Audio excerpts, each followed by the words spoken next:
नमस्कार, स्वागत है एक बार फिर आप सभी का हमारे कार्यक्रम अनोखे रिवाज में।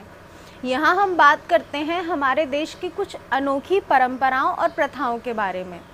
मैं हूँ ज्योति और आज हम बात करने जा रहे हैं एक ऐसे अनोखे उत्सव की जिसके बारे में शायद ही आपने कभी सुना हो।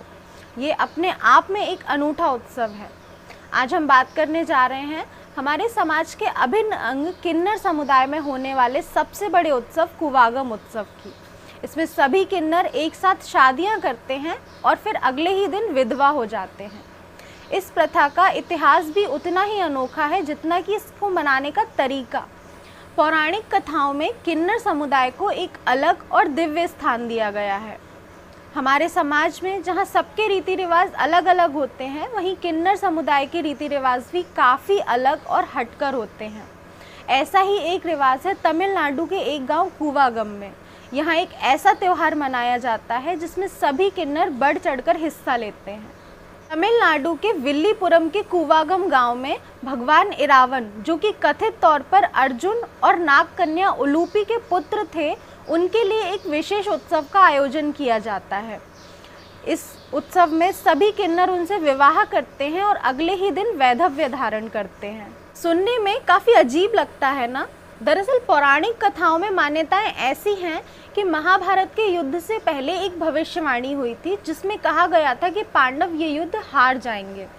पांडवों से इस भविष्यवाणी के तोड़ के लिए किसी सर्वगुण संपन्न व्यक्ति की बलि देने को कहा गया था और सर्वगुण संपन्न सिर्फ 3 लोग माने जाते थे, कृष्ण, अर्जुन और अर्जुन का पुत्र इरावन। क्योंकि महाभारत के युद्ध में कृष्ण और अर्जुन की भूमिकाएं बहुत महत्वपूर्ण थीं, इसलिए इरावन ने अपनी बलि देने का संकल्प लिया। लेकिन इसके पहले इरावन ने अपने विवाह संस्कार की इच्छा व्यक्त की। श्री कृष्ण ने उनकी इसी इच्छा को पूरा करने के लिए मोहिनी रूप धारण किया और उनसे विवाह किया। अगले दिन इरावन की बलि दे दी गई और श्री कृष्ण ने विधवा बनकर विलाप किया। इसी प्रसंग की स्मृतियों में इस प्रथा का प्रचलन है। इस उत्सव को किन्नर करीब 18 दिनों तक मनाते हैं और इरावन की कोतांडवार के रूप में पूजा करते हैं। शुरू के 16 दिनों तक खूब नाच गाना होता है।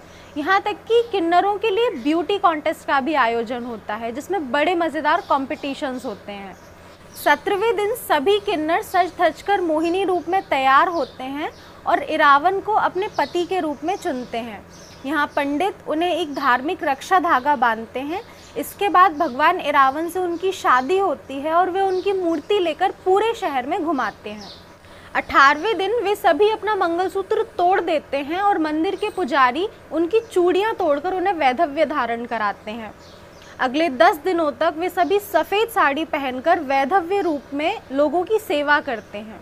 कूवागम का ये त्यौहार किन्नरों के लिए बहुत बड़ा पर्व माना जाता है और इसमें शामिल होने के लिए देश भर से किन्नर यहाँ आते हैं। नाच गाना, दान धर्म, प्रेम विरह, सेवा साधना से भरपूर परंपराओं और आधुनिकता का मेल ये त्यौहार उन सभी लोगों में जीने का नया जज्बा पैदा करता है।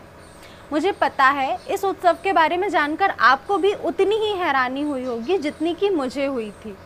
इसीलिए इससे जुड़े अपने विचार हमें ज़रूर बताएं। आज के लिए इतना ही।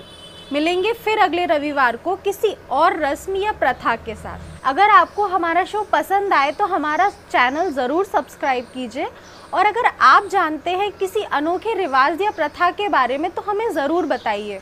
हम उसे लोगों तक पहुंचाने की कोशिश करेंगे। धन्यवाद।